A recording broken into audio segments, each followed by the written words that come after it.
हो गए, लाइव हो गए। चलिए प्यारे साथियों, नमस्कार। आप सभी का बहुत बहुत स्वागत है और आशा करता हूं कि आप सभी बहुत अच्छे होंगे, बहुत बढ़िया होंगे, शानदार होंगे, फर्स्ट क्लास होंगे। हमारे साथ शशिकला जी हैं, सरल जी हैं, रेखा रानी हैं, अम्बुल जी हैं, ज्ञानचंद जी हैं, रोबिन सिंह हैं, सुदीप दुबे हैं, कृष्णा यदुवंशी हैं और तनु ठाकरान जी हैं, मनीष शर्मा हैं, अमृता गुप्ता जी हैं, प्रिया ज्वाला जी हैं और रिंकू नागर हैं, पूनम पांडे हैं। आप सभी का बहुत बहुत स्वागत है। आज हम समाजवाद गांधीवाद दोनों सिद्धांतों को, दोनों ही दर्शन को देखेंगे। देखिए, समाजवाद और गांधीवाद हमें आज भी समझना है और हम इसे कल भी समझेंगे, लेकिन आज हम इसे बड़े बेसिक स्तर पर समझेंगे। मैं आपको बताऊंगा कि दोनों ही विचारधाराएं, ठीक है, किन किन अर्थों में एक जैसी हैं और कहाँ कहाँ, ठीक है, वह दोनों में असमानता है, कहाँ कहाँ दोनों में, ठीक है, भिन्नता है। तो समानता और दोनों में असमानता मतलब भिन्नता, दोनों के ही बारे में हम लोग एक बार कंपैरेटिव स्टडी करेंगे। लेकिन सबसे पहले समझेंगे कि एक्चुअली जो समाजवादी विचारधारा है वो क्या है और गांधीवादी विचारधारा है वो क्या है। गांधीवादी विचारधारा का मूल और समाजवादी विचारधारा का मूल दोनों का क्या है, ठीक है।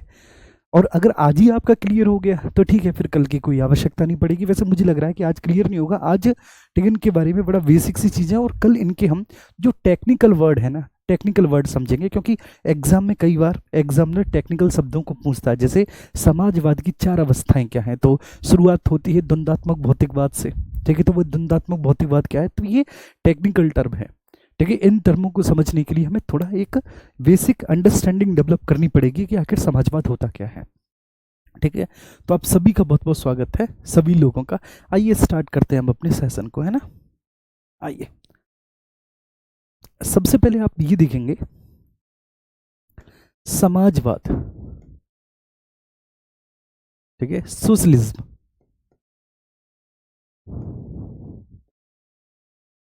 सोशलिज्म, हमें ये विचारधारा समझनी होगी कि व्हाट इज सोशलिज्म, समाजवाद होता क्या है, ठीक है। इसका तात्पर्य क्या है, इसका अर्थ क्या है समाजवाद का, देखिए, ठीक है। सबसे पहले आपको ये समझना है कि इस विचारधारा के जो प्रतिपादक है वह कार्ल मार्क्स है। इस विचारधारा के जो प्रतिपादक हैं वह कार्ल मार्क्स हैं, कार्ल मार्क्स। हालांकि कार्ल मार्क्स के साथ साथ, ठीक है, उनके एक और सहयोगी हैं जिनका नाम है फ्रेडरिक, ठीक है, Engels. Frederick Engels, Karl Marx और फ्रेडरिक एंगल्स, इन दोनों ने एक किताब लिखी 1848 में, ठीक है। और इस किताब का नाम था the communist manifesto. Manifesto, the communist manifesto, इस बुक का नाम था। मेरे प्यारे बच्चे मेरी बात समझ रहे हैं। एक बुक लिखी द कम्युनिस्ट मैनिफेस्टो 1848 में, और वहां से जो है ना समाजवाद का जो दर्शन है वह हमें दिखाई देता है। देखिए, समाजवाद है क्या, ठीक है। तो ये समानता पर आधारित एक विचारधारा है, बिल्कुल सीधी सी बात। ये क्या है, समाजवाद। भैया जी, समाजवाद समानता पर आधारित एक विचारधारा है।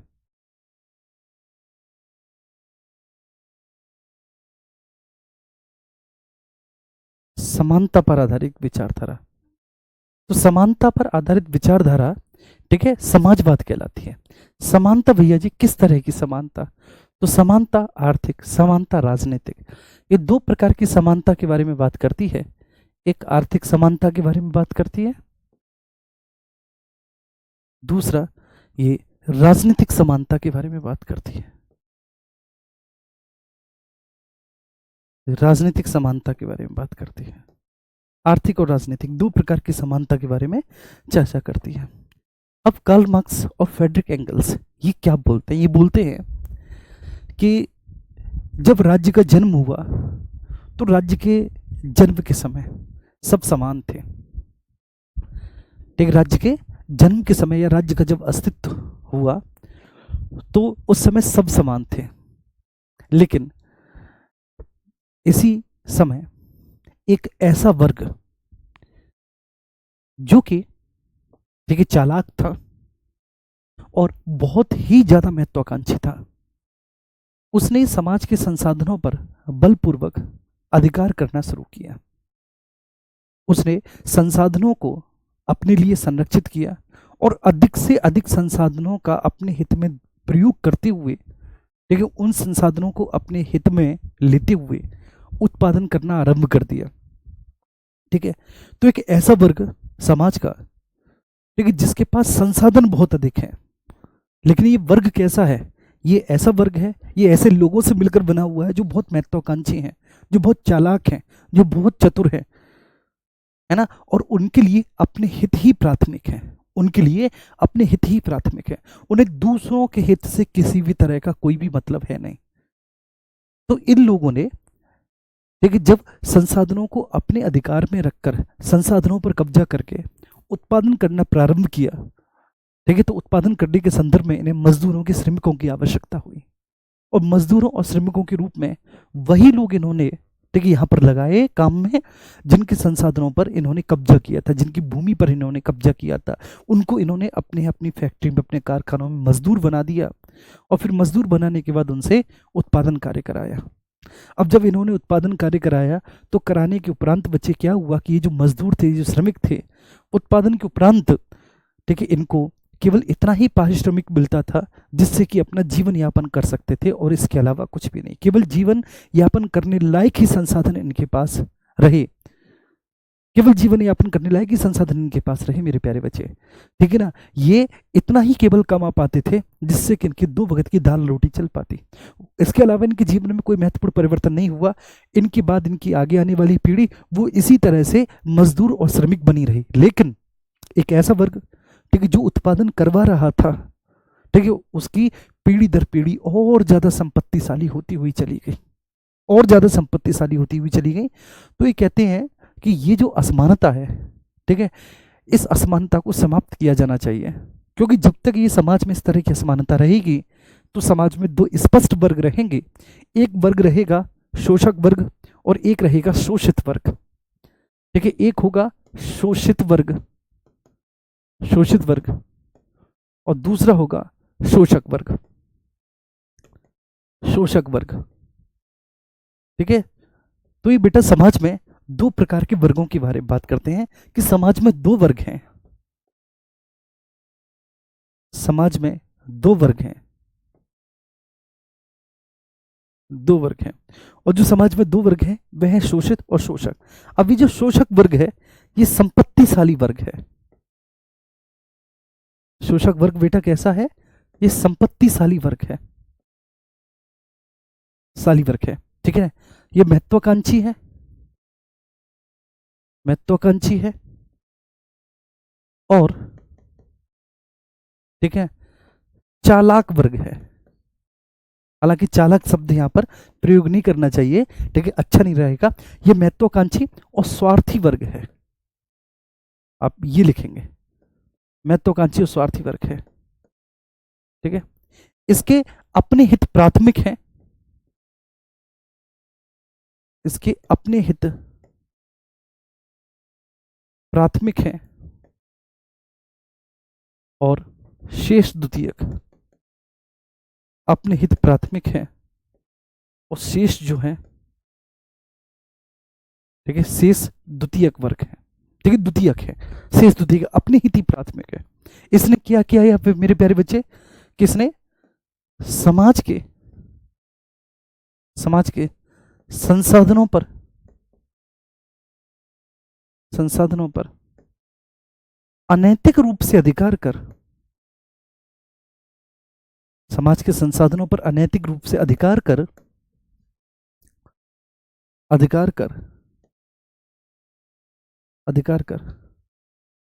उनका अपने हित में प्रयोग करना प्रारंभ कर दिया है, उनका अपने हित में प्रयोग करना आरंभ कर दिया, उनका अपने हित में प्रयोग किया। ठीक है, अपने हित में प्रयोग करना आरंभ किया, जिससे कि समय के साथ बच्चे ये संपत्तिशाली बनता हुआ गया। जैसे जैसे समय आगे बढ़ता हुआ चला गया ये वर्ग संपत्तिशाली बनता गया। दूसरा है शोषित वर्ग। शोषित वर्ग कौन सा बचते? मजदूर और श्रमिक वर्ग, मजदूर और श्रमिक वर्ग, ये शोषित वर्ग है, ठीक है ना बच्चे। मजदूर और श्रमिक वर्ग ये मेहनती और स्वार्थवाद की प्रवृत्ति से, ये मेहनती और स्वार्थवाद की प्रवृत्ति से परे है, मेहनती है और इस स्वार्थवाद की प्रवृत्ति से बच्चे परे है। ये मेहनती है और इस स्वार्थवाद की प्रवृत्ति से परे है,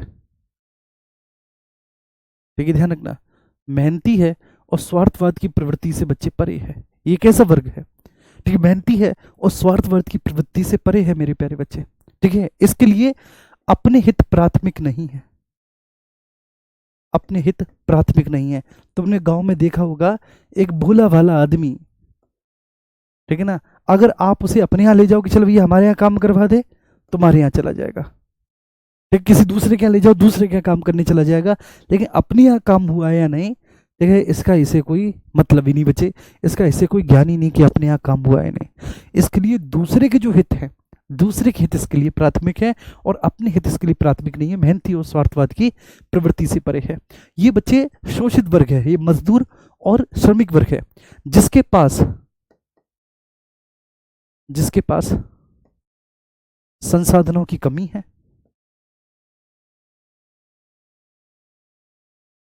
संसाधनों की कमी है, ना भूमि है, ना कारखाना है, ठीक है, ना ही बच्चे किसी प्रकार की कोई संपत्ति है, ठीक है। भूमि और संपत्ति का सर्वथा अभाव है, इसके पास भूमि और संपत्ति का सर्वथा अभाव है।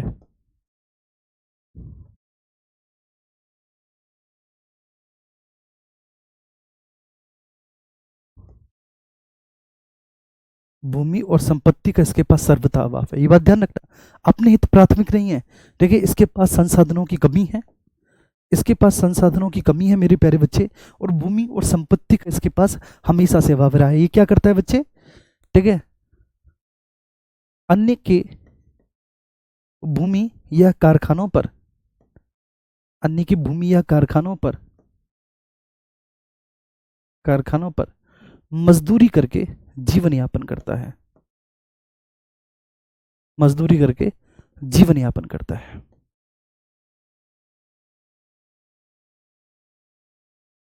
जीवन यापन करता है। अब ऐसी स्थिति में क्या हुआ मेरे प्यारे बच्चे, ठीक है, समाज में वर्गों का उदय हुआ। बताओ इसके कारण क्या हुआ, आप बताएंगे मुझे। अगर समाज में दो वर्ग हैं तो इसका मतलब क्या है कि बच्चे एक शोषक वर्ग है, एक शोषित वर्ग है।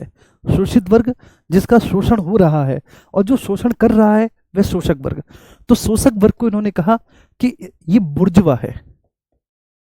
ये कौन है बच्चे, ये बुर्जुआ है, ठीक है, जिसके पास संसाधन है, जिसके पास, ठीक है, कारखाने हैं, जिसके पास भूमि का एक बहुत बड़ा हिस्सा है, जो अपने यहाँ, ठीक है, दूसरों को मजदूरी करवा रहा है।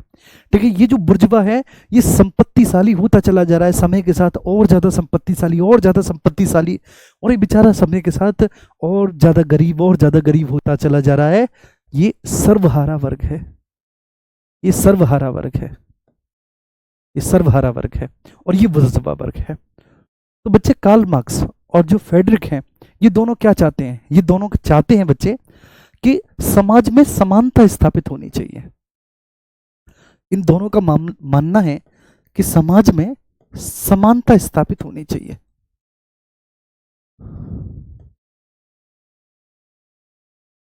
समाज में समानता स्थापित होनी चाहिए, होनी चाहिए, ठीक है। और इसके लिए समानता स्थापित होनी चाहिए, और इसके लिए यह, ठीक है ना,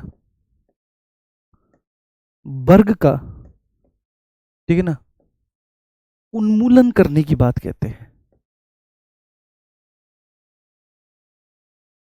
उन्मूलन करने की बात कहते हैं कि वर्ग ही नहीं होगा, जब समाज में बेटा वर्ग ही नहीं होंगे, जब समाज में कोई बुर्जुआ और कोई सर्वहारा नहीं होगा, तो सब समान होंगे कि नहीं? बोलो।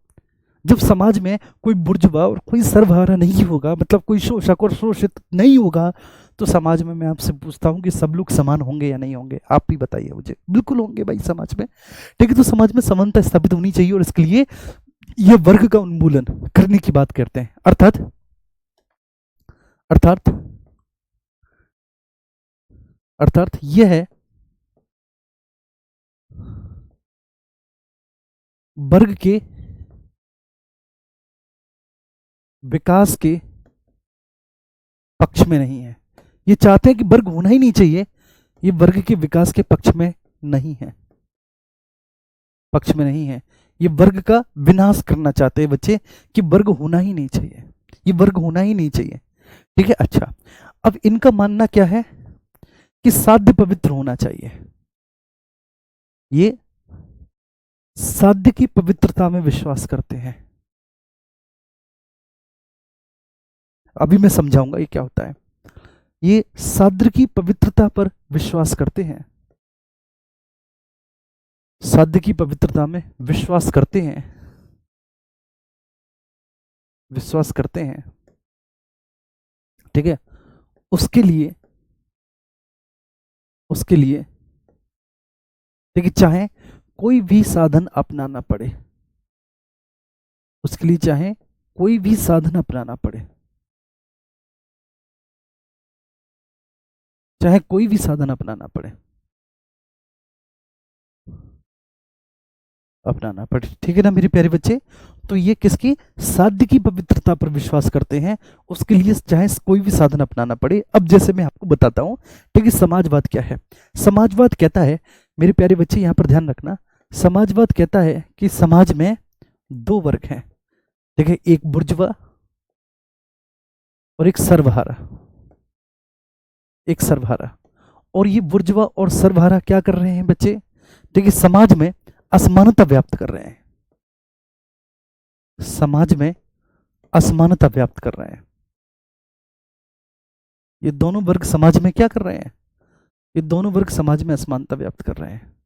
ठीक है, समाज में ये असमानता कब तक रहेगी? जब तक वर्ग रहेंगे। बोलो, समाज में असमानता, मेरे प्यारे बच्चे मैं आपसे पूछता हूं, बताओ मेरे प्यारे सभी प्यारे छोटे बहन भाई, कि समाज में असमानता कब तक रहेगी? समाज में यह असमानता कब तक रहेगी? बताओ भाई।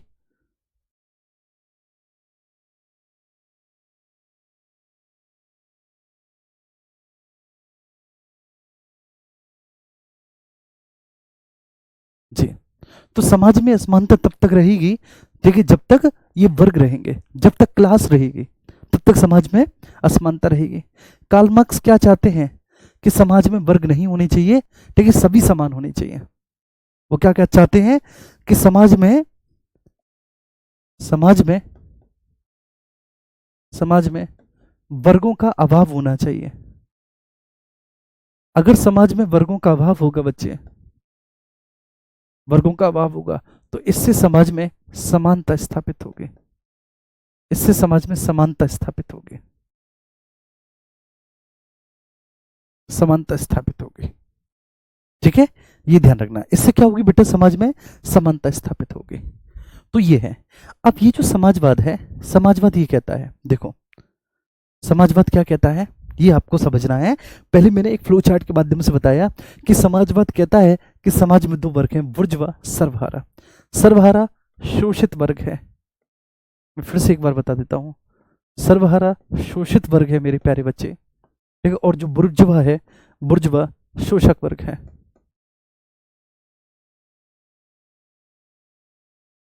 बुर्जुआ शोषक वर्ग है, बुर्जुआ शोषक वर्ग है,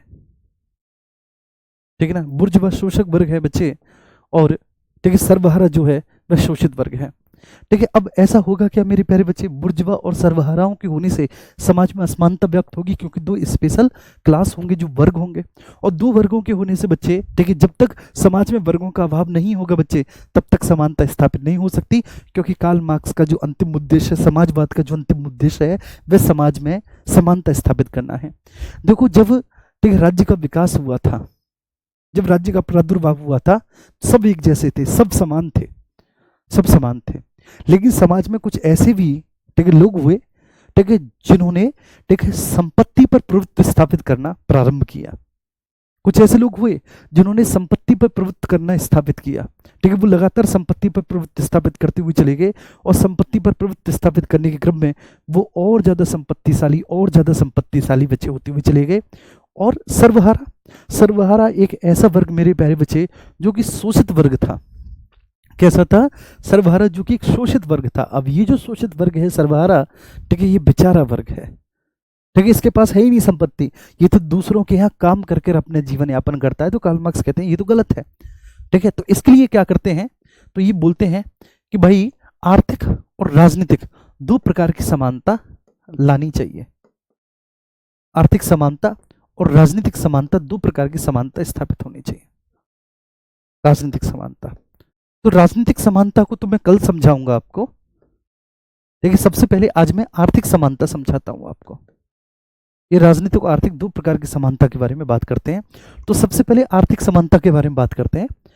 ये कहते हैं कि भाई उत्पादन इसलिए किया जाना चाहिए जिससे कि लोगों की जरूरतें पूरी हो न सके, जिससे कि लोगों की जरूरत पूरी हो सके। सॉरी, तो कार्ल मार्क्स कहते हैं कि उत्पादन लोगों की जरूरतों को पूरा करने के लिए होना चाहिए, लाभ कमाने के लिए नहीं। ठीक है, और अगर उत्पादन लोगों की जरूरतों को पूरा करने के लिए होगा तो ये कब पॉसिबल है? ये तब पॉसिबल है जब राज्य उत्पादन करेगा, जब सरकार उत्पादन करेगी, ये तब पॉसिबल है। अगर निजी व्यक्ति उत्पादन करेगा तो निजी व्यक्ति उत्पादन करने के बाद बेटा ज्यादा से ज्यादा लाभ कमाएगा, और जो जितना लाभ कमाएगा वह उतना ज्यादा संपत्तिशाली होता चला जाएगा, और जो जितना ज्यादा संपत्तिशाली होता चला जाएगा समाज में आर्थिक असमानता उतनी ज्यादा गहरी होती चली जाएगी, समाज में आर्थिक असमानता उतनी बढ़ती चली जाएगी, समाज में आर्थिक असमानता उतनी बढ़ती चली जाएगी। ठीक है, तो ये क्या कहते हैं कि उत्पादन लोगों की आवश्यकताओं की पूर्ति करने के लिए होना चाहिए।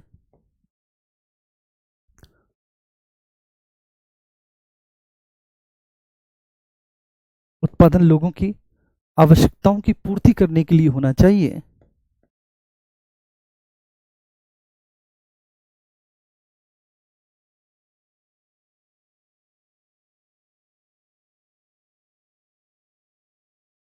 उत्पादन लोगों की आवश्यकताओं की पूर्ति करने के लिए होना चाहिए, ना कि लाभ कमाने के लिए, ना कि लाभ कमाने के लिए, ना कि लाभ कमाने के लिए। बात समझ में आ रही है?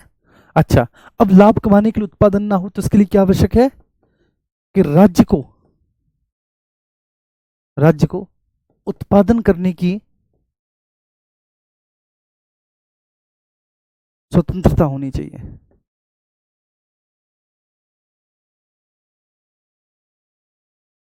राज्य को उत्पादन करने की स्वतंत्रता होनी चाहिए, ना कि निजी व्यक्ति को। राज्य को उत्पादन करने की स्वतंत्रता होनी चाहिए बच्चे, ना कि निजी व्यक्ति को, ना कि निजी व्यक्ति को। क्योंकि निजी व्यक्ति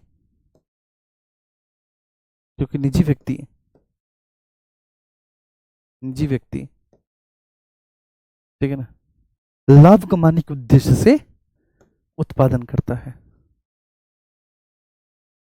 निजी व्यक्ति लाभ कमाने के उद्देश्य से उत्पादन करता है, उद्देश्य से उत्पादन करता है।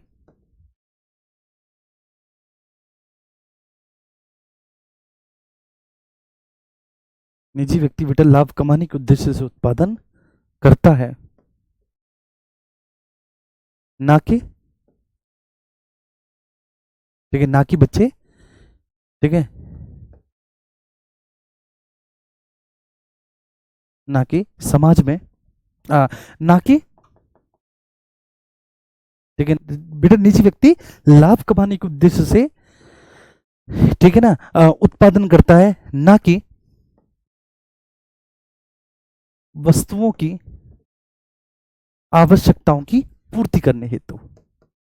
ना कि वस्तुओं की आवश्यकताओं की पूर्ति करने हेतु। पूर्ति करने हेतु। पूर्ति करने हेतु। अब यहां पर आप समझ लेंगे, पूर्ति करने हेतु। अब यहां पर मेरे प्यारे बच्चे आप समझ लेंगे कि पूंजीवाद और समाजवाद में क्या अंतर होता है। देखो यहां पर अब मैं आपको समझा दूंगा कि what is the difference between पूंजीवाद और समाजवाद, दोनों में क्या अंतर है। सबसे पहले आप पूंजीवाद को समझेंगे कि पूंजीवाद क्या है। ठीक है, सब लोग प्लीज पूंजीवाद को जानेंगे। पूंजीवाद को समझेंगे कि पूंजीवाद क्या होता है मेरे प्यारे बच्चे। पूंजीवाद एक ऐसी विचारधारा होती है, देखो समझो, पूंजीवाद एक ऐसी विचारधारा होती है, हाँ कोई बात नहीं, उद्देश्य दो बार लिख गया कोई दिक्कत नहीं, आप तो एक ही बार लिख देना। पूंजीवाद बेटा एक ऐसी विचारधारा होती है जो उत्पादन के मामलों में राज्य या सरकार के नियंत्रण को अस्वीकार करती है। पूंजीवाद एक ऐसी विचारधारा है जो कि कहती है कि उत्पादन के मामले में राज्य या सरकार का किसी भी तरह का कोई भी हस्तक्षेप नहीं होगा, किसी भी तरह का कोई भी नियंत्रण नहीं होगा। निजी व्यक्ति बाजार की शक्ति मतलब मांग एवं पूर्ति से प्रेरित होकर उत्पादन करेंगे और लाभ कमाएंगे। जबकि समाजवाद कहता है कि नहीं, निजी व्यक्ति को उत्पादन करने की स्वतंत्रता नहीं होनी चाहिए, क्योंकि निजी व्यक्ति उत्पादन करेगा तो समाज में असमानता स्थापित होगी, आर्थिक असमानता स्थापित होगी। तो यहां पर यह ध्यान रखना, पूंजीवादी विचारधारा को उदारवाद क्यों कहते हैं। उदारवाद क्यों कहते हैं, इसलिए क्योंकि मेरे प्यारे बच्चे इस पर राज्य का कोई नियंत्रण नहीं होता, क्योंकि इस पर राज्य का कोई नियंत्रण नहीं होता, राज्य का कोई नियंत्रण नहीं होता, राज्य का कोई नियंत्रण नहीं होता है, राज्य का कोई नियंत्रण नहीं होता है। इसलिए हम पूंजीवादी विचारधारा को क्या कहते हैं बच्चे, उदारवादी विचारधारा कहते हैं। पूंजीवादी विचारधारा को क्या कहते हैं, उदारवादी विचारधारा। क्यों, क्योंकि राज्य का कोई नियंत्रण नहीं होता किसी भी प्रकार का। उम्मीद करता हूं कि ये बात आपको बहुत अच्छे से समझ में आ गई होगी। अच्छा, पूंजीवाद को मेरे प्यारे बच्चे हम लोग, ठीक है, निजीवाद भी कहते हैं, प्राइवेटाइजेशन। पूंजीवाद को हम लोग निजीवाद भी कहते हैं। क्या हो गया, मक्खी आ गई क्या कहीं। पूंजीवाद को निजीवाद भी कहते हैं। पूंजीवाद को निजीवाद क्यों कहते हैं, तो पूंजीवाद को निजीवाद कहने के पीछे रीजन होता है, ठीक है, सब लोग यहाँ पर ध्यान देंगे। पूंजीवाद को निजीवाद कहने के पीछे जो मेरे प्यारे बच्चे रीजन होता है वो इसलिए क्योंकि यहाँ पर निजी व्यक्ति को उत्पादन करने की स्वतंत्रता होती है। ठीक है, क्योंकि यहाँ पर निजी व्यक्ति को उत्पादन करने की स्वतंत्रता होती है। निजी व्यक्ति भी उत्पादन कर सकता है, निजी व्यक्ति भी उत्पादन कर सकता है, उत्पादन करता है। ठीक है, निजी व्यक्ति को उत्पादन करने की स्वतंत्रता होती है, इसलिए इसको निजीवाद कहते हैं। ये बेटा एडम स्मिथ के हस्तक्षेप के सिद्धांत पर कार्य करती है, बताया था ना मैंने, ये एडम स्मिथ के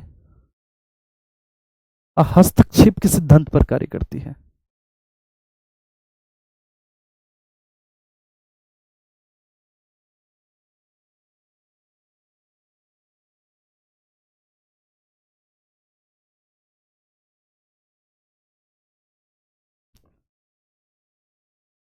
एडम स्मिथ के हस्तक्षेप के सिद्धांत पर कार्य करती है, जिसमें बोलता है एडम स्मिथ कि उत्पादन के संदर्भ में, उत्पादन के मामले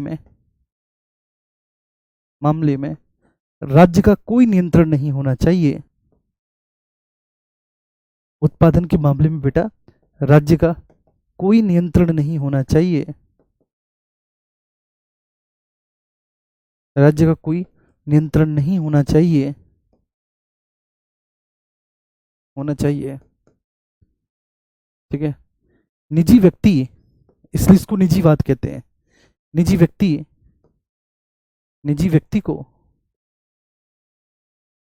बाजार की शक्तियों से प्रेरित होकर, निजी व्यक्तियों को, निजी व्यक्ति को बाजार की शक्तियों से प्रेरित होकर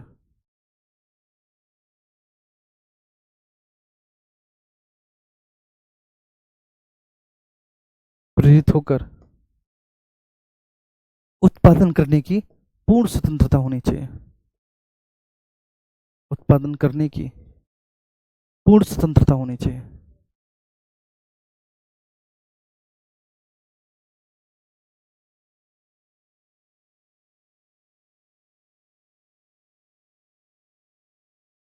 निजी व्यक्ति को बाजार की शक्तियों से प्रेरित होकर बच्चे उत्पादन करने की पूरी स्वतंत्रता होनी चाहिए।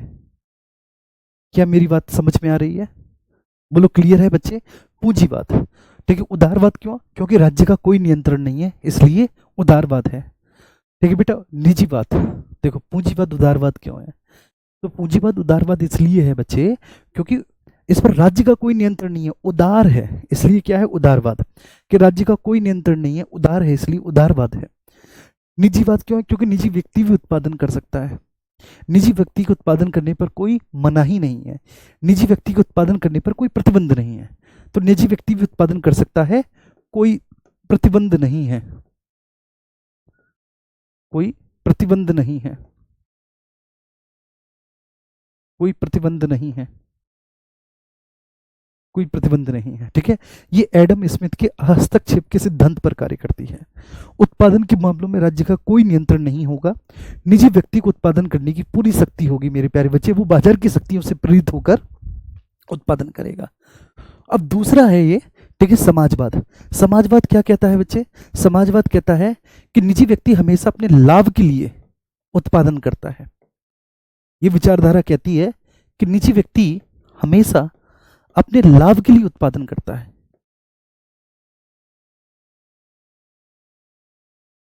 हमेशा अपने लाभ के लिए उत्पादन करता है। निजी व्यक्ति हमेशा अपने लाभ के लिए उत्पादन करता है, लाभ के लिए उत्पादन करता है। ठीक है ना, ये ध्यान रखना। वह आवश्यकताओं की पूर्ति करने हेतु उत्पादन नहीं करता, है ना बेटा? वह आवश्यकताओं की पूर्ति करने हेतु नहीं करता उत्पादन।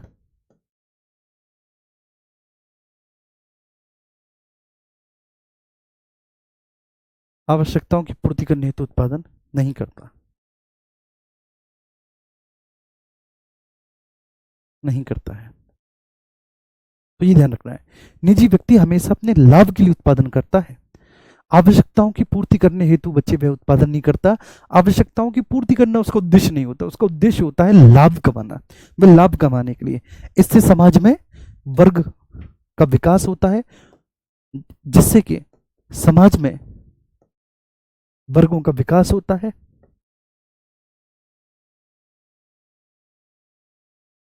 समाज में वर्गों का विकास होता है,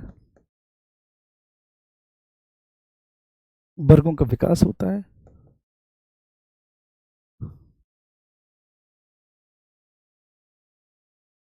और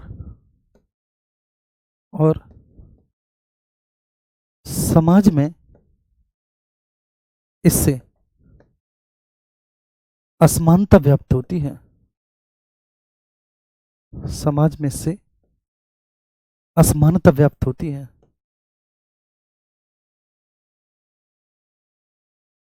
समाज में इससे असमानता व्याप्त होती है मेरे प्यारे बच्चे। ठीक है, ये समझ में आ गया समाजवाद। इसलिए समाजवाद क्या कहता है कि उत्पादन के संसाधनों पर राज्य का स्वामित्व होना चाहिए। उत्पादन के संसाधनों पर बच्चे किसका? राज्य का स्वामित्व होना चाहिए। संसाधनों पर राज्य का स्वामित्व होना चाहिए।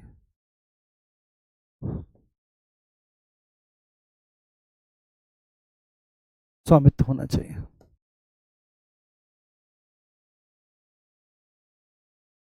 और निजी व्यक्ति को उत्पादन करने की स्वतंत्रता नहीं होनी चाहिए। निजी व्यक्ति को उत्पादन करने की स्वतंत्रता नहीं होनी चाहिए। ठीक है।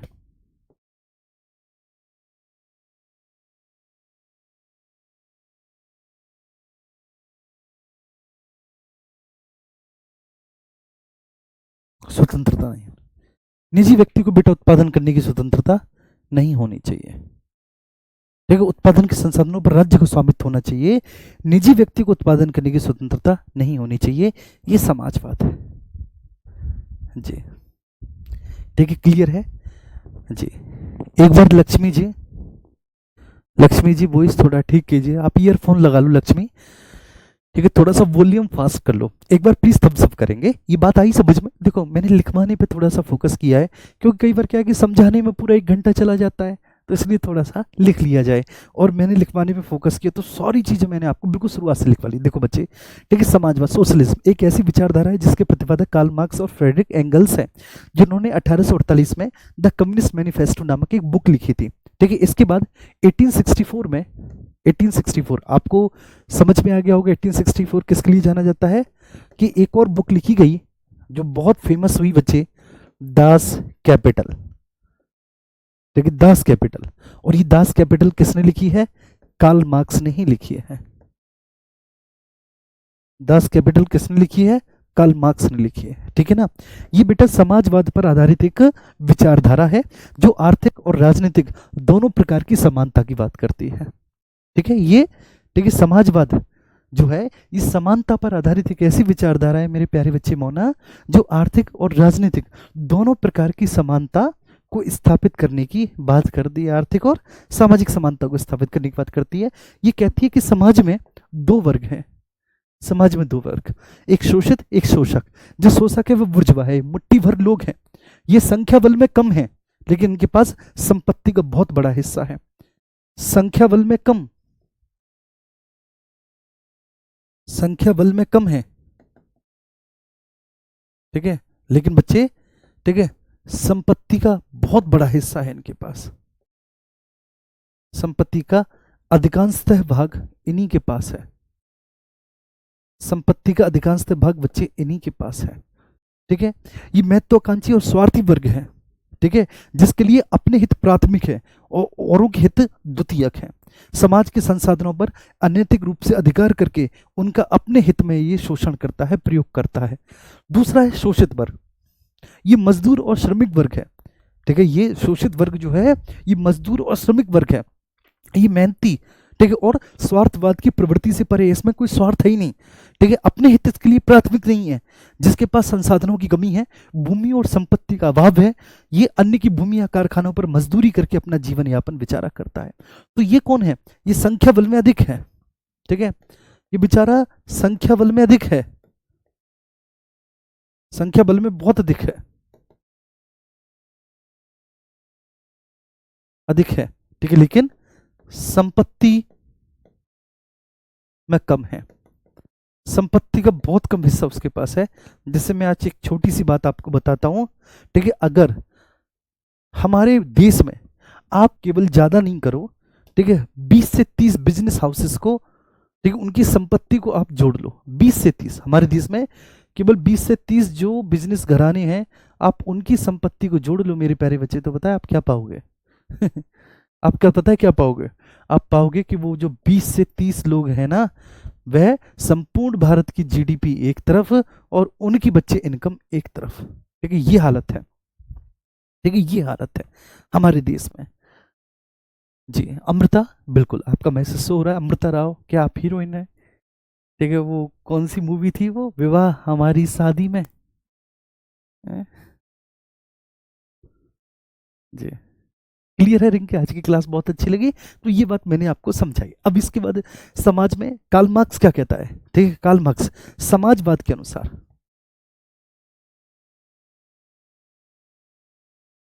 समाजवाद के अनुसार अकॉर्डिंग टू सोशलिज्म, समाजवाद क्या कहता है, समाजवाद कहता है कि भैया समाज में समानता स्थापित होनी चाहिए, और इसके लिए ठीक है ना, यह जो वर्ग है ना, जो वर्गों का विकास हुआ है, इन वर्गों का उन्मूलन करने की आवश्यकता है। अर्थात ये वर्ग के विकास के पक्ष में नहीं है कि ठीक है, ये साध्य को पवित्र मानते हैं, ये साध्य की पवित्रता पर विश्वास करते हैं। साध्य की पवित्रता का मतलब क्या होता है ज्ञानचंद जी, साक्षी, साध्य की पवित्रता का मतलब क्या है? साध्य की पवित्रता का मतलब है समानता। तो इनका मतलब है कि साध्य क्या है, साध्य है समानता, कि समाज में समानता होनी चाहिए, साध्य है समानता, साध्य है समानता, और उसके लिए साधन, साधन कुछ भी अपना लिए जाएं, कोई जरूरत नहीं, मतलब कोई फर्क नहीं पड़ता, साधन ठीक है ना, कुछ भी अपना लिए जाएं, साधन कुछ भी हो सकते हैं, साधन कुछ भी हो सकते हैं। और यही अंतर है कार्ल मार्क्स और महात्मा गांधी में। ये साध्य की पवित्रता पर बात करता है कि आपका लक्ष्य पवित्र होना चाहिए, ठीक है ना प्रीति, ठीक है, इसका लक्ष्य पवित्र होना चाहिए। ये साध्य की समानता के बारे में बात, मतलब ये साध्य की पवित्रता पर, कि साध्य जो है, जो आपका लक्ष्य है, वो प्योर होना चाहिए। तो लक्ष्य की प्योरिटी पर विश्वास करता है साधन, चाहे आपको कुछ भी अपनाना पड़े। जैसे आपको संपत्तिशाली बनना है, ठीक है, अगर आपको संपत्तिशाली बनना है तो साध्य और साधन अगर दोनों पवित्र हों तो इसका मतलब है आपको नैतिक तरीकों से संपत्तिशाली बनना है। आपको एग्जाम निकलना है, आपको एग्जाम क्रैक करना है, आपको भैया लेक्चरर बनना है, तो आपको फेयर कंपटीशन करना होगा और उनसे ज़्यादा मेहनत करनी होगी, पढ़ना होगा, मॉक टेस्ट PYQ लगाने होंगे जी, ठीक है।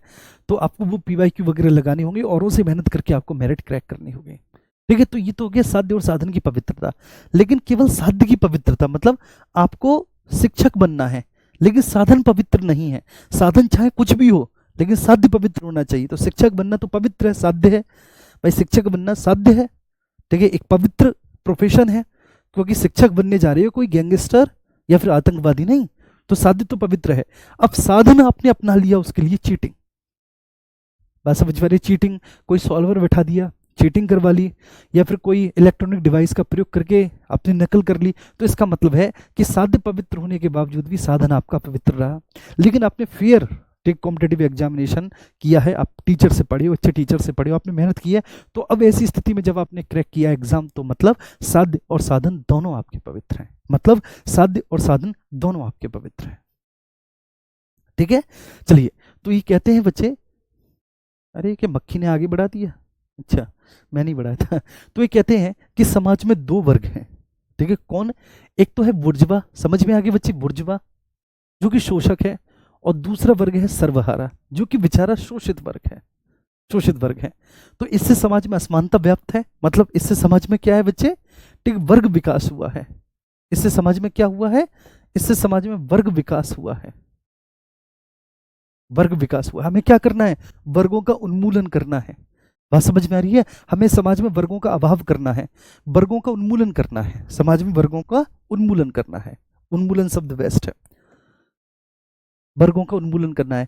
और समाज में वर्गों का उन्मूलन करने से मेरे प्यारे बच्चे क्या होगा, समानता स्थापित होगी। कैसी, दोनों प्रकार की, आर्थिक और राजनीतिक, दोनों प्रकार की समानता स्थापित होगी। तो आर्थिक समानता, उत्पादन लोगों की आवश्यकताओं की पूर्ति करने के लिए होना चाहिए, ना कि लाभ कमाने के लिए। देखो ये बात सही भी है, ठीक है, लोगों की आवश्यकताओं की पूर्ति करने के लिए होना चाहिए, लाभ कमाने के लिए नहीं होना चाहिए मेरे प्यारे बच्चे। उत्पादन बिल्कुल सही बात है, राज्य को उत्पादन करने की स्वतंत्रता होनी चाहिए, ना कि निजी व्यक्ति, क्योंकि राज्य उत्पादन करेगा तो राज्य लाभ कमाने के लिए उत्पादन नहीं करेगा, राज्य लोगों की आवश्यकताओं की पूर्ति करने के लिए उत्पादन करेगा, लाभ कमाने के लिए नहीं करेगा। राज्य लोगों की आवश्यकताओं की पूर्ति करने के लिए उत्पादन करेगा, क्योंकि निजी व्यक्ति लाभ कमाने के उद्देश्य से उत्पादन करता है, ना कि वस्तुओं की आवश्यकताओं की पूर्ति करने के लिए।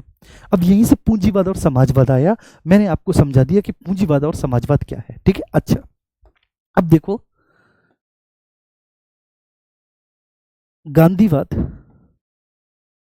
ठीक है ना, मैंने क्या बोला, आज मैं बेसिक समझाऊंगा, कल एडवांस, और समाजवाद, और आज ही आकर मैं द्वंद्वात्मक भौतिकवाद, वर्गीय चेतना, ठीक है, ये सब है ना बात करने लगता, देखिए, तो आप लोगों के लिए बड़ा मुश्किल हो जाता है फिर समझना। समाजवाद हमारे समझ में आ गया। समाजवाद एक ऐसी विचारधारा है जो समानता की बात करती है, वह दो प्रकार की समानता की बात करती है, आर्थिक और राजनीतिक, ठीक है। आर्थिक समानता कैसे स्थापित होगी, कि जब उत्पादन करने का अधिकार निजी व्यक्ति के हाथ में ना होकर राज्य सरकार के पास होगा, तो राज्य सरकार लोगों की आवश्यकताओं के आधार पर उत्पादन करेगा, ना कि लाभ कमाने के लिए। निजी व्यक्ति हमेशा लाभ कमाने के लिए उत्पादन करता है, जिससे कि वह और ज़्यादा संपत्तिशाली होता चला जा रहा है, ठीक। आय की असमानता समाज में व्याप्त हो जाती है। जब निजी व्यक्ति को उत्पादन करने की स्वतंत्रता होती है तो इससे आय की असमानता समाज में व्याप्त हो जाती है, और आय की असमानता समाज में व्याप्त हो जाने से स्वाभाविक सी बात है मेरे प्यारे बच्चे, ठीक है ना, फिर संपत्तिशाली व्यक्ति संपत्तिशाली और ठीक है, जो संपत्ति विहीन व्यक्ति है वह और संपत्ति विहीन होता चला जाता है, ठीक है। और ये एक असमानता की स्थिति होती है। किसी भी समाज के लिए ये असमानता की स्थिति खराब होती है, अच्छी नहीं मानी जाती। किसी भी समाज में असमानता की स्थिति अच्छी नहीं मानी जाती, खराब स्थिति मानी जाती है, ठीक है। अब समाजवाद कहता है कि हुआ क्या है कि दो वर्ग हो गए हैं हमारे समाज में, एक संपत्तिशाली, एक संपत्ति विहीन। हम सब संपत्ति विहीन है बेचारे, संपत्तिशाली तो गौतम अडानी और ठीक है ना अंबानी जी, मुकेश और ये सब लोग संपत्तिशाली वर्ग हैं। तो ऐसी स्थिति में क्या होगा, समाज में असमानता व्याप्त होगी। ऑब्वियस सी बात है, देखो असमानता तो है ही। आप उन्हें देखो, ठीक है, अंबानी के बेटों को देखो आप, उनकी भी दो आंखें, दो नाक है, मतलब दो आंखें, एक नाक है, दो पैर, आपकी भी इतनी ही है। ठीक है, लेकिन आप पाते हैं कि आप उनसे ज़्यादा दौड़ सकते हैं, आप उनसे ज़्यादा जो है ना अच्छा काम कर सकते हैं फिजिकल वगैरह, लेकिन फिर भी आप जो है, ठीक है, वो जो चाहते हैं, वो जो खरीद सकते हैं, आप नहीं खरीद सकते उसको। वो जो कर सकते हैं, आप नहीं कर सकते। आप फिजिकली कर सकते हैं, ठीक है, आप मेंटली कर सकते हैं, लेकिन आप, ठीक है, भौतिक रूप से उनकी बराबरी नहीं कर सकते। ठीक है, उनके पास अधिक भौतिक संसाधन है और आपके पास भौतिक संसाधन कम है, जबकि आप दोनों के पास हो सकता है कि समान योग्यता हो, समान क्षमता हो, और समान योग्यता और क्षमता होने के बावजूद भी उनके पास ज्यादा है, ठीक है ना, भौतिक संसाधन और आपके पास कम है। तो यही क्या है, यही असमानता है। आप इस बात को समझ, यही असमानता है। अच्छा, अब गांधीवाद और समाजवाद बच्चे, देखिए इसको आपको समझना है, गांधीवाद और समाजवाद को सब लोग समझे, मैं आपको समझा रहा हूं। देखो, समाजवाद कहता है कि वर्ग विहीन समाज होना चाहिए, वर्ग विहीन समाज होना चाहिए,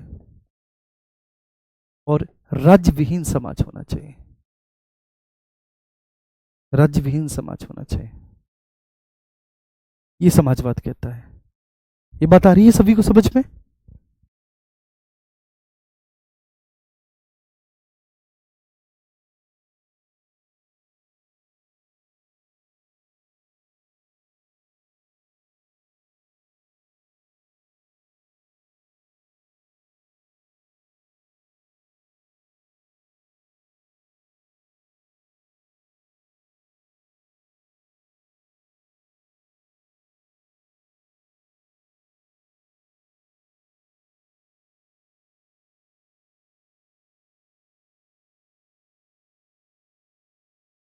चलो ठीक है बेटा, तो वर्ग विहीन समाज और राज्य विहीन समाज, समाजवाद। अब समाजवाद का ये जो राज्य विहीन समाज है, इस आदर्श को समझो, राज्य विहीन समाज।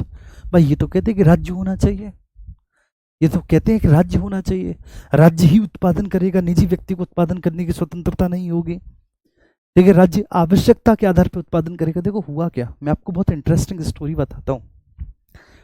देखो आप अपने कभी, हाँ मैं बताऊंगा। देखो प्रीति ने पूछा है, प्रीति सरोहा, उन्होंने पूछा सर ये राज्य विहीन क्या है। श्वेता ने भी पूछा सर ये राज्य विहीन क्या है। मुन्ना मैं दोनों बताऊंगा। देखो वर्ग विहीन आपको समझ में आ गया, वर्ग विहीन समाज। राज्य विहीन समझ में नहीं आया, मैं इसको समझाता हूँ, लेकिन मेरी एक बात समझना। हाँ ठीक है, मैं सबको समझाऊंगा। अंजलि जी कह रही है सर प्लीज सिलेबस के अकॉर्डिंग पढ़ाइए। बेटा सिलेबस में गांधीवाद भी है, समाजवाद भी है, पूंजीवाद भी है, सिलेबस के अकॉर्डिंग ही पढ़वा रहा हूँ बेटा, पढ़ा रहा हूँ। ठीक है, ऐसा थोड़ी नहीं है कि मेरे जो मन में आ रहा है मैं वो पढ़ा रहा हूँ। जी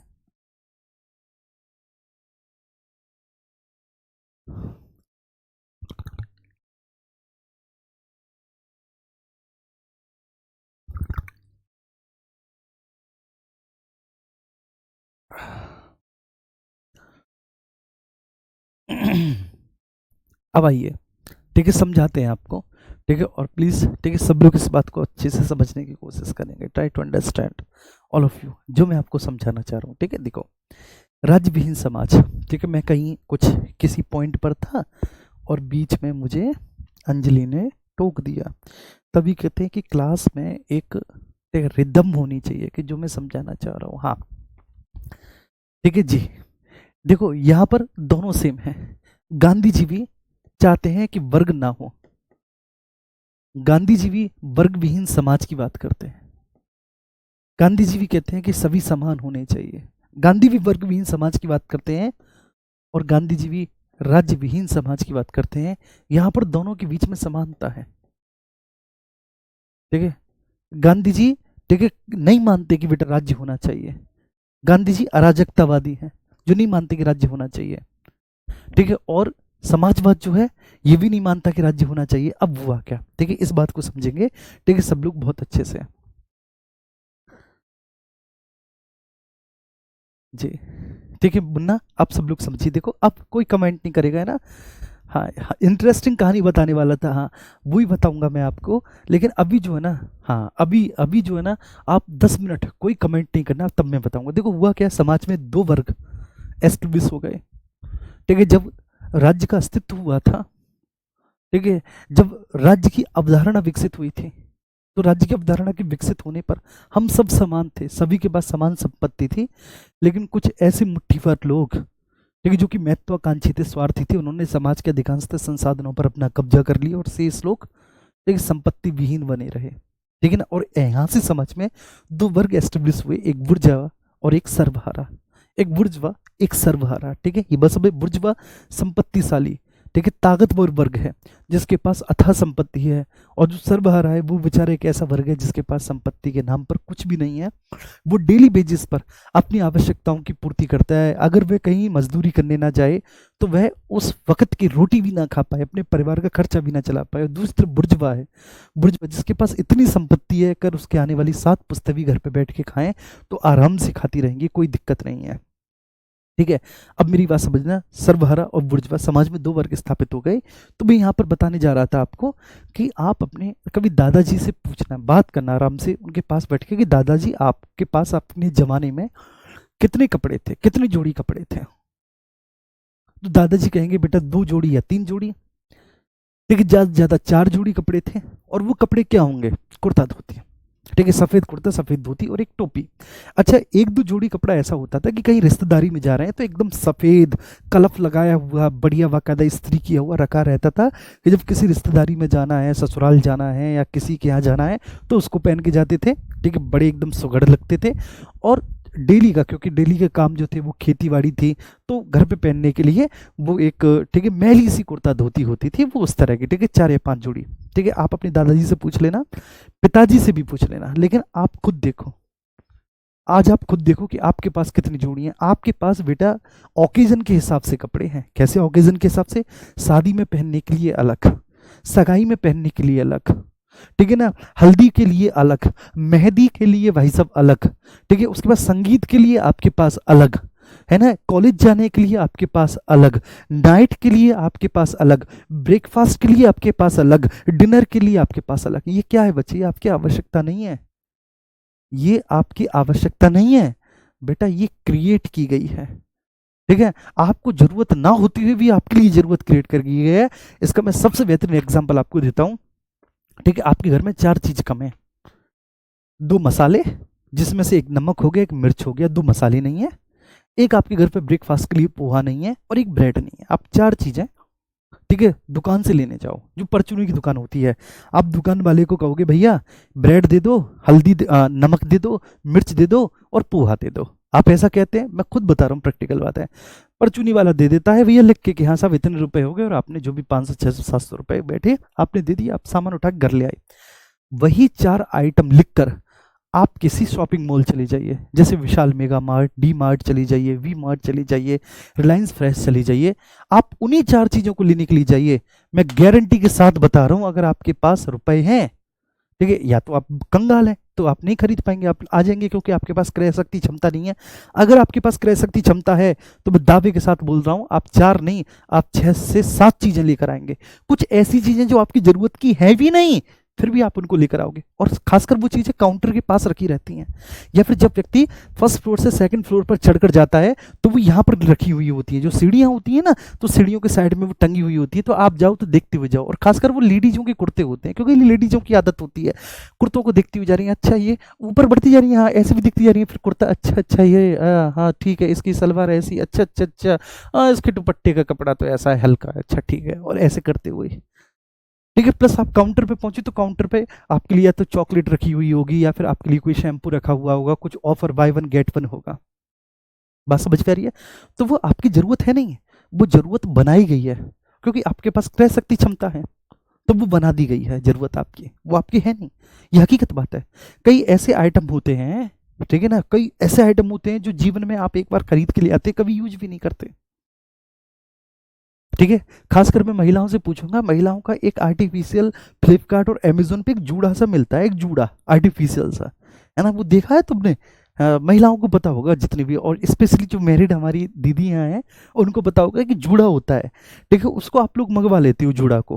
ठीक है, दूसरा एक आई लेसेस और होते हैं, ठीक है, वो यहाँ पे जो पलक में लग जाते हैं, है ना, आईब्रोज में जो लग जाते हैं, आईब्रोज से और ज़्यादा शार्पन और ज़्यादा, ठीक है, डेंस हो जाती हैं, वो मंगवा लेते हो तुम लोग, लेकिन लगाते थोड़ी नहीं हो उनको कभी। तो ये समझना है आपको कि आवश्यकता है नहीं, लेकिन फिर भी वो क्रिएट की गई है। ये कौन कर रहा है? पूंजीवाद। और ये हकीकत बात है। जब औद्योगिक क्रांति हुई यूरोप में, तो यूरोप में होने वाली औद्योगिक क्रांति के दौरान इतना माल बना दिया गया, इतना माल उत्पादित कर दिया गया कि अब लोगों को बताया जाने लगा, ऐसे ऐसे विचार आने लगे, ऐसे ऐसे विचारक आने लगे, ऐसी ऐसी थ्योरी आने लगी कि भाई ऊपर क्या ही लेके जाओगे। देखिए, इंसान अपने साथ ना तो कुछ लेके आता है और ना कुछ छोड़ के जाता है। जो कुछ भी है वो यही है, और जितना खर्च कर सकते हो उतना यहीं पे खर्च कर दो। जी। अमरदीप कह रहे हैं, सर मुझे भी पता है, सब मेरी बीवी मंगाती है और पेमेंट मुझसे करती है। चलो, मैं जब तक पानी पी लूं आप लोग हंसी मजाक कर लो आपस में। सही कहा। चलो, यहाँ पे बहुत सारे लोग मुझसे सहमत हैं भाई।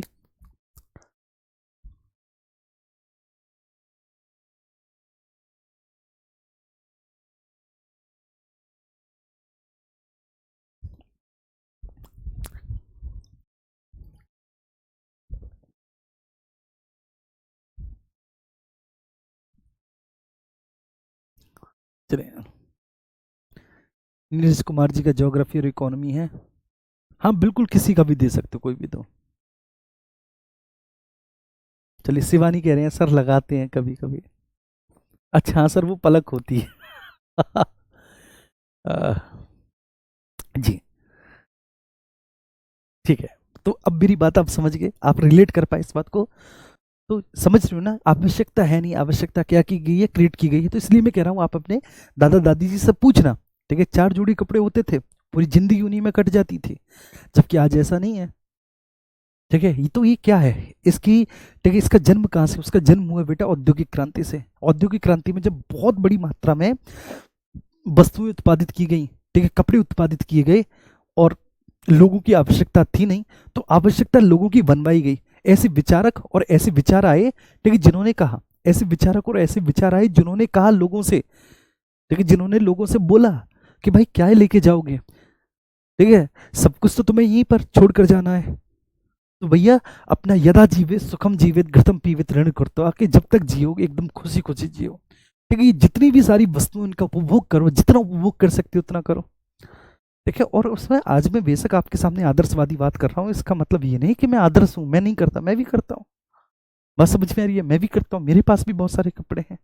ठीक है, मेरा काम एक छोटी सी कार से चल सकता है, लेकिन फिर भी मेरे पास एक कार है। ठीक है ना, एक कार से चल सकता है, 2-3 है। बात समझ में आ रही है ना मेरे प्यारे बच्चे? तो हम भी सब, ठीक, कहीं ना कहीं, और हमारा पूरा समाज, ठीक है, इसमें बंधा हुआ है और इसी आधार पर व्यवहार कर रहा है। दिखावे वाली जिंदगी जिसको हम कहते हैं, हम उन सब में पूरी तरह से रम चुके हैं, दिखावे वाली जिंदगी में। ठीक है, जैसे किसी लड़की की भाई की शादी आ जाने दो, एक व्हाट्सएप ग्रुप बन जाता है आजकल, ठीक है, सहेलियों का, बहनों का, ऐसे करके एक। और जैसे मान के चलिए आपके भैया का नाम, ठीक है ना, राहुल है, तो राहुल मैरिज, एक व्हाट्सएप ग्रुप बन जाएगा, उसमें पहले से डिसाइड होने लगा, मेहंदी पे तो मैं आज ये पहन रही हूँ, तू क्या पहनेगी, हल्दी पे मैं ये पहन रही हूँ, तू क्या पहनेगी। बस समझ पा रही है? तो ये क्या ही दिखावा है, मतलब औरों से ज्यादा अच्छा दिखना है, और इसकी होड़ मची हुई है। जी। तो आज बहुत अच्छे से आपको समझ में आ गया ये बात। हाँ, तो ये तो मैंने आपको समझा दिया, ये तो आपको बहुत अच्छे से क्लियर हो गया कि समाजवाद वर्ग विहीन समाज की बात करता है, अब राज्य विहीन समाज की बात करता है। अब राज्य विहीन समाज का मतलब क्या है? ठीक है जी हाँ। तो अब मैं यहाँ पर समझाऊंगा, ये थ्योरी मैंने समझा दी, अब मैं यहाँ पर आता हूँ, प्लीज। राज्य विहीन का अर्थ, जी हाँ, अब हम इसके बारे में बात करते हैं। तो देखो, समाजवाद कहता है कि जब समाज में 2 प्रकार के वर्गों का विकास हो गया, बुर्जुआ और सर्वहारा, तो कार्ल मार्क्स कहते हैं, वो बोलते हैं कि हे सर्वहारा, ये जो संपत्तिशाली वर्ग जिसे तुम देख रहे हो ना, ये तुम्हारी संपत्ति पर अनैतिक रूप से कब्जा करके संपत्तिशाली बना है। जो तुम इन बुर्जुआओं को देख रहे हो, इनके पास ये महंगी महंगी कारें और बड़ी बड़ी जो कोठियां हैं, बंगले हैं, ठीक है, इनके ये वास्तविक हकदार नहीं है, इनके हकदार तुम हो, इनके हकदार तुम हो। ये इसके वास्तविक हकदार नहीं, क्योंकि ये तुम्हारी ही संपत्ति थी जिस पर कि तुम्हारा अधिकार होना चाहिए था, लेकिन इन्होंने चालाकी से, ठीक है, इस पर अपना अधिकार कर लिया। अब तुम्हें क्या करना है? तुम लोग संख्या बल में अधिक हो, तो अगर तुम लोग संख्या बल में अधिक हो, तो तुम लोग क्या करो? ठीक है, तुम लोग हिंसक क्रांति करो। ठीक है, हिंसक क्रांति से पहले क्या इन्होंने कहा कि लोगों के बीच में वर्गीय चेतना का विकास होना चाहिए।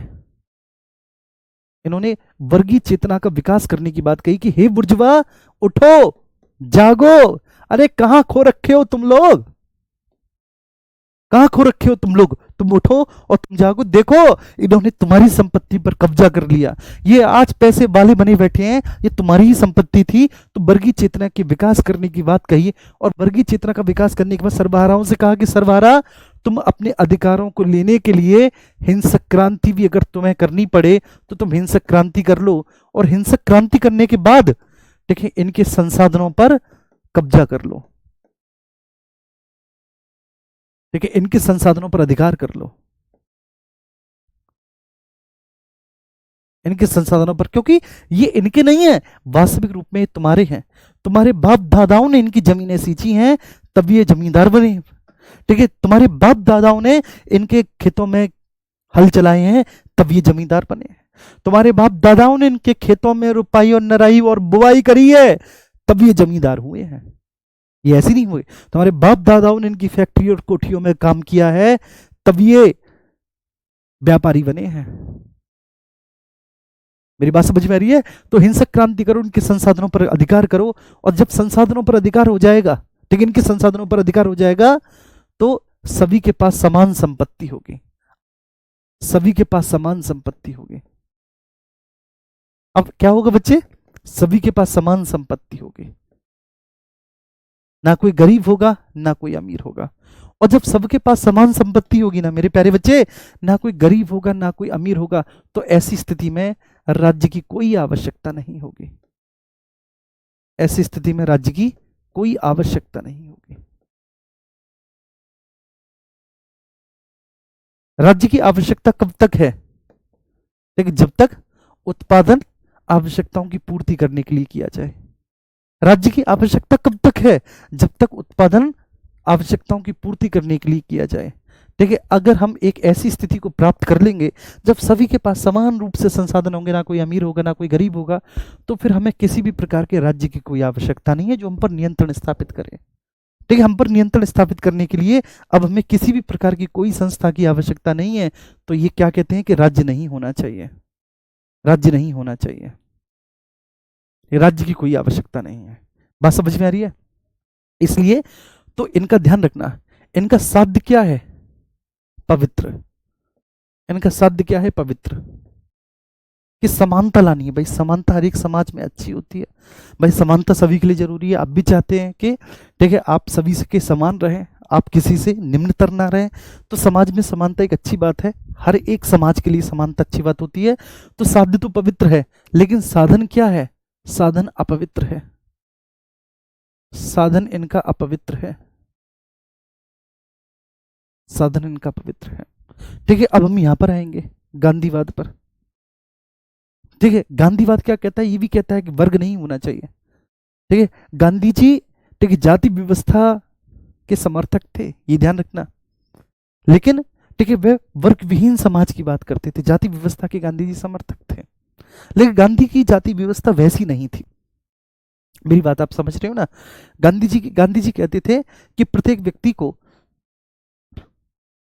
ठीक है अपने कर्मों के आधार पर व्यवहार करना चाहिए। गांधी जी कर्मों के आधार पर व्यवहार करने की बात करते थे, लेकिन गांधी जी उस वंशानुगत जाति व्यवस्था में विश्वास नहीं रखते थे। वे कर्म के आधार पर जो वर्ण व्यवस्था है जो ऋग्वैदिक काल की थी उसके विश्वासी थे, वे उसके समर्थक थे। जी हाँ, गांधी जी ठीक है ना जाति व्यवस्था के समर्थक थे, मैं फिर से बोल रहा हूं, लेकिन कर्म आधारित, कौन सी? कर्म आधारित, ना कि बच्चे वंशानुगत। ठीक है, ये बात समझ में आ गई।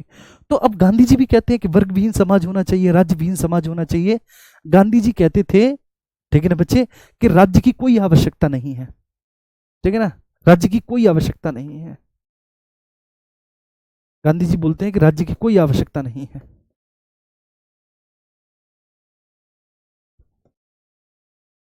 कोई आवश्यकता नहीं, ठीक, राज्य की कोई आवश्यकता नहीं। क्यों? क्योंकि प्रत्येक व्यक्ति गांधी बहुत आदर्श हो जाते हैं, प्रत्येक व्यक्ति आत्म अनुशासन से व्यवहार करेगा, आत्मानुशासन से व्यवहार करेगा, आत्मानुशासन से व्यवहार करेगा। ठीक है।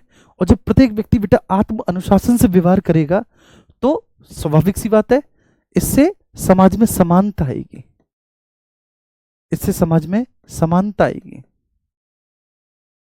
समानता आएगी, ठीक है। और व्यक्ति कैसा होगा, एक दूसरे के साथ अहिंसक व्यवहार करेगा। एक दूसरे के साथ व्यक्ति कैसा व्यवहार करेगा, अहिंसक व्यवहार। तो गांधी कहते हैं कि व्यक्ति आत्म अनुसार व्यक्ति, ठीक है, आत्मानुशासन से व्यवहार करेगा। आत्मानुशासन मतलब व्यक्ति कहते हैं कि प्रत्येक व्यक्ति का, ठीक है, आत्मनियंत्रण होना चाहिए। उसे पता होना चाहिए, आत्मनियंत्रण होना चाहिए, उसे पता होना चाहिए कि उसे कितना खाना है, कब खाना है, ठीक है। अपनी इच्छाओं पर अपना नियंत्रण होना चाहिए, आत्मनियंत्रण होना चाहिए, ठीक है। जब वो अपनी आवश्यकता लायक कंज्यूम कर लेगा, जब वो अपनी आवश्यकता लायक कंज्यूम कर लेगा तो शेष को वह दान कर देगा। तो यहीं पर गांधी जी एक सिद्धांत देते हैं जिसका नाम होता है ट्रस्टीशिप का सिद्धांत। ट्रस्टीशिप का सिद्धांत आप लिख लेना, न्यासिता का सिद्धांत। न्यासिता का सिद्धांत मैं समझा देता हूं, लिख आप खुद लेना। न्यासिता का सिद्धांत, न्यासिता का सिद्धांत कहता है कि व्यक्ति केवल उतने का ही स्वामी है जो उसकी आवश्यकता है। जितनी आवश्यकता वह उतने का हकदार है। मैं लिख देता हूं, मुझे पता है तुम लोग नहीं लिखते होगे। जितनी आवश्यकता उतने का हकदार, ये होता है ट्रस्टीशिप का सिद्धांत। जितनी आवश्यकता उतने का अधिकार है, उतने का अधिकारी है। जितनी आवश्यकता है उतने का अधिकारी है। तो व्यक्ति की जितनी आवश्यकता है बेटा वह उतने का अधिकारी है। मतलब अगर मान के चलिए सपोज दैट मैं बेटा महीने पे, ठीक है ना, 1,000 रुपये कमाता हूँ, मान के चलो मैं 1,000 रुपये कमाता हूँ, लेकिन ठीक मेरा जितनी भी आवश्यकता है वह 500 रुपये में पूरी हो जाती है, ठीक है। मेरा रोटी कपड़ा मकान, ठीक है, मेरी 500 रुपये में मेरी आवश्यकता पूरी हो जाती है। जो शेष बचा हुआ 500 रुपया है, ठीक है, मैं उसका स्वामी नहीं हूँ, ठीक है, उसका मैं कौन हूं बच्चे, ट्रस्टी हूं। वो शेष 500 रुपये मुझे दान कर देना चाहिए। आपको सुनने में लगेगा कि अरे यार ऐसा कौन करता है, आदमी अंधा हो रहा है कमाने के चक्कर में। अपनी दान की तो छोड़ो, वह दूसरे की हड़पना चाहता है। लेकिन बेटा ऐसा हुआ है, गांधीवादी थे आचार्य विनोबा भावे, गांधी जी के शिष्य थे। उन्होंने भूदान आंदोलन चलाया, लोगों ने अपनी जमीनें दान की। आज की डेट में एक कॉन्सेप्ट होता है CSR, कॉर्पोरेट सोशल रेस्पॉन्सिबिलिटी, ठीक है। हर एक कंपनी अपने प्रॉफिट से बेटा 2%, 1% दान करती है, ठीक है। ऑर्फनेज को दान करती है, मतलब जो अनाथ आश्रय होते हैं उनको दान करती है। विधवा आश्रम जो होते हैं, वृद्धाश्रम जो होते हैं, ओल्ड हाउसेस वगैरह जो होते हैं, ठीक है ना, ऐसे दान कर रही है मेरे प्यारे बच्चे हर एक संस्था। इसलिए कई बार आपने देखा होगा पतंजलि बड़ा भावुक करता है लोगों को कि हमारी आय का इतना % गरीब कन्याओं की पढ़ाई के लिए जाता है, या फिर विधवा महिलाओं के भरण पोषण के लिए जाता है, या फिर वृद्धाओं के लिए जाता है। एहसान नहीं कर रहे बेटा, वो CSR है, ठीक है, वो CSR है। ये बता रही है समझ में, वो कॉर्पोरेट सोशल रेस्पॉन्सिबिलिटी है। तो जितनी आवश्यकता, ठीक है, व्यक्ति की जितनी आवश्यकता है वह उतने का अधिकारी है। जितनी आवश्यकता है वो उतने का अधिकारी है। ये ट्रस्टीशिप का सिद्धांत, न्यासिता का सिद्धांत है। और जो मार्क्सवादी हैं, ठीक है, कार्ल मार्क्स तो तब तक रहे ही नहीं, लेकिन जो मार्क्सवादी हैं, ठीक है, वो लोग बोलते हैं कि ये गांधी जी मजाक करते हैं, ऐसा कोई कर सकता है क्या, ऐसा कोई कर सकता है। तो ये भी बोलते हैं कि राज्य की कोई आवश्यकता नहीं है, ठीक है। गांधी जी भी बोलते हैं कि राज्य की कोई आवश्यकता नहीं है। गांधीवाद भी बेटा राज्य की अवधारणा को अस्वीकार करता है, राज्य की कोई आवश्यकता नहीं है, ये भी राज्य की अवधारणा को। तो ये भी वर्ग विहीन समाज की बात करते हैं, ये भी राज्य विहीन समाज की बात करते हैं, ये भी वर्ग विहीन समाज की बात करते हैं, राज्य की विहीन समाज की बात करते हैं। लेकिन ये ध्यान रखना है आपको, ये ध्यान रखना है बच्चे आपको कि इनका ये साध्य और साधन दोनों की पवित्रता में बात करते हैं। ये कहते हैं कि साध्य भी पवित्र होना चाहिए, साध्य के पवित्र होने के साथ साथ साधन भी पवित्र होना चाहिए। साध्य के पवित्र होने के साथ साथ बेटा आपका साधन भी पवित्र होना चाहिए। दोनों की पवित्रता में विश्वास करते हैं कि साध्य भी पवित्र होना चाहिए, साधन भी पवित्र होना चाहिए। ये साध्य पवित्र और साधन के अपवित्र होने की बात करते हैं कि भाई साध्य तो पवित्र हो, लेकिन साधन, ठीक है, कैसा भी हो चलेगा, साधन कैसा भी हो चलेगा। जैसे कि राजपूत युद्ध लड़ते थे तो राजपूतों के नियम थे युद्ध लड़ने के, उनके लिए जीत ही सब कुछ नहीं थी। राजपूतों के कुछ नियम थे। सूर्यास्त के बाद वो एक भाला नहीं फेंक सकते, एक तीर नहीं चला सकते, भागते हुए शत्रु की पीठ पे कभी वार नहीं कर सकते, कभी छल से नहीं कर सकते वार। कोई भी शत्रु अगर जिसके घाव लगे हुए हैं शरीर में, ठीक है, वे उस पर प्रहार नहीं करेंगे, ठीक है, कमर से नीचे कभी भी नहीं मारेंगे, कभी भी जंघा पे नहीं मार सकते थे बेटा राजपूत, कभी भी। ठीक है, लेकिन ये जितने भी तुर्क आक्रमणकारी थे, इनके लिए केवल युद्ध जीतना ही उद्देश्य था। साम दाम दंड भेद। लेकिन बाबर ने खानवा का युद्ध कैसे जीता? राणा सांगा की सेना सुबह 4 बजे सो रही थी बेटा, बहुत चुपके से नदी को पार किया और अचानक से सोती हुई राणा सांगा की सेना पर हमला कर दिया। बात समझ में आ रही है? पृथ्वीराज चौहान साहब को धोखे से मारा, रावल रतन सिंह को बच्चे धोखे से कैद कर लिया अलाउद्दीन खिलजी ने। ठीक है, धोखा। और मैं तुम्हें एक बहुत दिलचस्प बात बता रहा हूं कि शेरशाह, ये शेरशाह की बात है, आई थिंक शेरशाह की बात है, हाँ शेरशाह सूरी की बात है। तो शेरशाह सूरी ने, ठीक है ना, चंदेरी के दुर्ग पर विश्वासघात करके उसे अपने राज्य में मिला लिया। विश्वासघात करके उन्होंने उस किले को जीत लिया। और इससे शेरशाह का बेटा इतना ज्यादा आहत हुआ, इतना ज्यादा आहत हुआ कि उसने आत्महत्या कर ली कि मेरे बाप ने क्या किया। ठीक है, तो इनके लिए केवल व केवल, ठीक है, युद्ध में जीतना ही होता था। जैसे कि मार्क्सवादियों का साध्य पवित्र होना चाहिए, साधन चाहे कुछ भी हो। ठीक है, ये वर्ग विहीन और राज्य विहीन समाज के बारे में, ठीक है ना, बात करते हैं तो ये कहते हैं कि सबसे पहले राज्य विहीन समाज को स्थापित करने के लिए क्या होना चाहिए? वर्गीय चेतना का विकास होना चाहिए।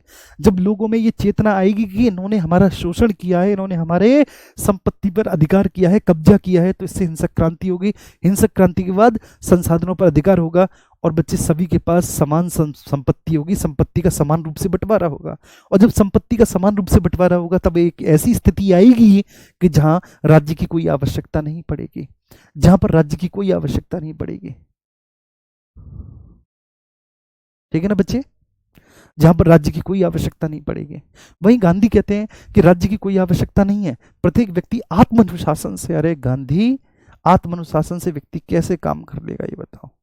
प्रत्येक व्यक्ति आत्म अनुशासन से अगर काम करेगा, आत्म नियंत्रण से अगर काम करेगा, ठीक है, तो समानता आएगी। और जब समाज में समानता आएगी, कैसे लोग अहिंसक व्यवहार करेंगे। और वो ट्रस्टीशिप का सिद्धांत कह देते हैं, वो कहते हैं कि व्यक्ति की जितनी आवश्यकता है वे उतने का ही अधिकारी है, शेष का उसको क्या हो जाना चाहिए? ट्रस्टी।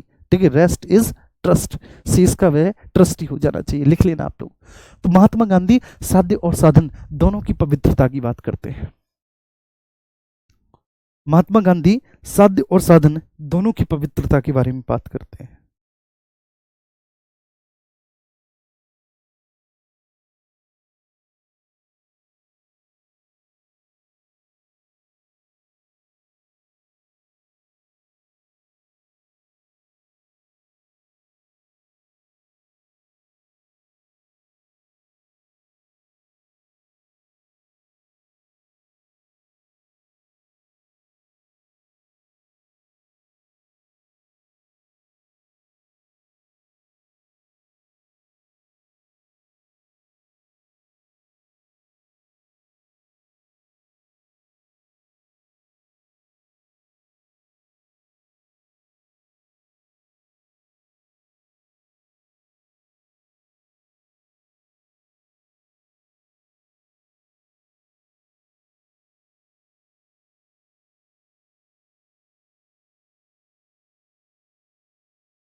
चलिए, ठीक है बेटा।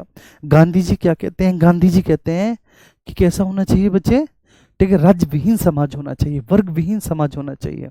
और गांधी इसी राज्य विहीन और वर्ग विहीन समाज को रामराज्य कहते हैं। इसी को गांधी ने रामराज्य कहा है। रामराज्य, जहां पर व्यक्ति आत्म अनुशासन, आत्म नियंत्रण से बच्चे व्यवहार करता है। क्योंकि गांधी कहते हैं कि राज्य, राज्य तो, ठीक है, बल प्रयोग का एक साधन है। गांधी कहते हैं कि राज्य तो बल प्रयोग का एक साधन है।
चलिए एक मिनट रिफ्रेश करना कमेंट। चलिए बेटा मैंने कहाँ तक, चलो ये बताओ लास्ट आपने कहाँ तक सुना है, लास्ट आपने कहाँ तक सुना है मुझे बताइए।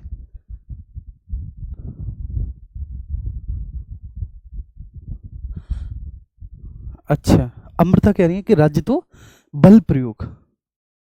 हाँ अच्छा, तो मतलब यार बहुत देर हो गई इसका मतलब, ये तो मैंने बहुत पहले बता दिया था। चलो कोई बात नहीं, मैं एक बार फिर से समझाता हूँ। नहीं क्लास ओवर नहीं हुई, वो नेटवर्क इशू हो गया था, क्लास ओवर नहीं हुई, कोई नेटवर्क इशू था जी। ठीक है, अब यहाँ पर देखेंगे गांधी जी कहते हैं कि भाई अगर हम आत्म अनुशासन, ठीक है, आत्म नियंत्रण से कार्य करेंगे, अगर हम आत्म अनुशासन आत्म नियंत्रण से कार्य करेंगे तो राज्य की कोई आवश्यकता महसूस ही नहीं होगी, हमें राज्य की कोई आवश्यकता ही नहीं पड़ेगी, क्योंकि राज्य तो बल प्रयोग का एक साधन है। भाई राज्य तो कानून का डर दिखाकर हमसे काम करवाता है।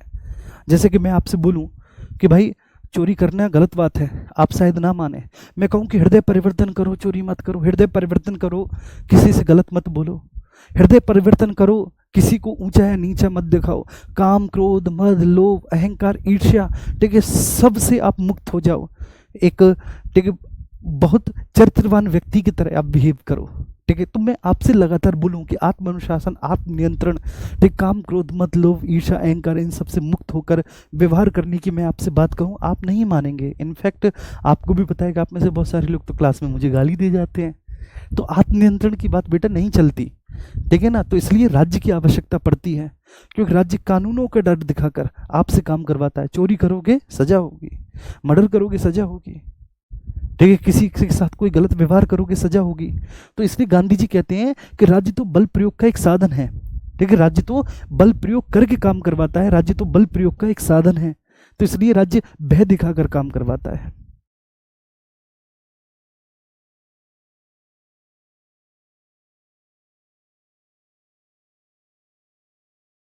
ठीक है, राज्य भय दिखाकर काम करवाता है, गांधी बोलते हैं। तो इसलिए जब हम आत्म नियंत्रण आत्म अनुशासन से कार्य करेंगे, जब हम आत्म नियंत्रण और आत्म अनुशासन से कार्य करेंगे तो हमको किसी भी प्रकार के, ठीक है, राज्य की आवश्यकता नहीं होगी। ठीक है, तो इसलिए ये ध्यान रखना, तो इनका जो राज्य विहीन समाज है वो राम राज्य कहलाया है। मैंने बताया था महात्मा गांधी का जो राज्य विहीन समाज है वो राम राज्य है। ये भी एक आदर्श स्थिति है। ऐसा हो ही नहीं सकता कि व्यक्ति, ठीक है बच्चे एक बताओ, आप खुद बोलो, ऐसा हो सकता है क्या, ठीक है, कि व्यक्ति आत्मनियंत्रित और आत्मानुशासन होकर व्यवहार करे? सब बकवास है। वहीं समाजवाद की आप बात करें तो ये जो कार्ल मार्क्स कह रहे हैं ना कि जब हिंसक क्रांति होगी और संसाधनों पर हम लोग अधिकार कर लेंगे, बुर्जुआओं के संसाधन पर जब हम अधिकार कर लेंगे और फिर अधिकार करने के बाद सभी में समान रूप से संसाधनों का बंटवारा करवा दिया जाएगा। जब संसाधनों पर अधिकार हो जाएगा और संसाधनों पर अधिकार हो जाने के बाद, ठीक है, सभी लोग आपस में एक दूसरे के साथ संसाधनों पर, ठीक है, समान रूप से अधिकार कर लेंगे, तो ना तो किसी के पास ज्यादा संपत्ति होगी ना कम संपत्ति होगी, और जब ना किसी के पास ज्यादा है ना कम संपत्ति है तो कोई एक दूसरे की संपत्ति को छीनेगा ही नहीं। तो ऐसी स्थिति में हमें राज्य की आवश्यकता ही नहीं है, क्योंकि क्योंकि भैया, ठीक है, हम खुद ही अपने आधार पर व्यवहार करने लगेंगे, हम खुद ही अपने आधार पर बचे काम करने लगेंगे, तो हमारे लिए हमें हमारे पास राज्य की कोई आवश्यकता नहीं है।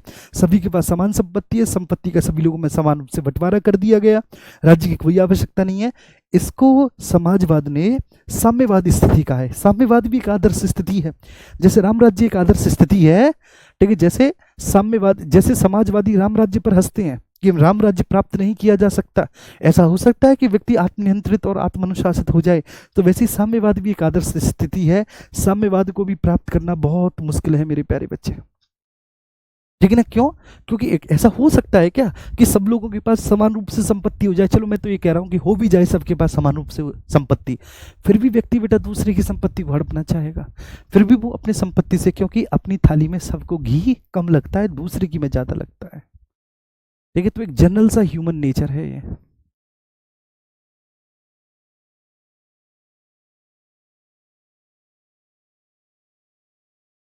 चलिए ठीक है, ये बात सभी को समझ में आ गई, तो ठीक है। ठीक है, इसी के साथ अब आपसे विदा लेते हैं। थैंक यू सो मच मेरे प्यारे बच्चे। सारी चीज़ें मैंने आपको समझा दी बहुत अच्छे से। देखो क्या क्या हमने समझा। एक तो हमने गांधीवाद और समाजवाद दोनों में क्या अंतर है, साम्यवाद समझा, उधर हमने गांधी का राज्य राम राज्य समझा, गांधी का ट्रस्टीशिप का सिद्धांत, प्लस पूंजीवाद और समाजवाद में क्या अंतर है, सारी चीज़ें समझी। और इतने ठीक है शानदार तरीके से समझी, इतने शानदार तरीके से, और इतनी कठिन अवधारणा, ये बहुत आनंद आ गया। Thank you so much. आज मिलेंगे रात 8 बजे वाली क्लास में, सब लोग आ जाना, ठीक है, सब लोग आ जाना, ठीक है। Thank you. आकांक्षा में बता दूंगा, एक दिन टाइम टेबल में डलवा दूंगा आपके एप्लीकेशन पे टाइम टेबल, ठीक है। Thank you so much, thank you बच्चे।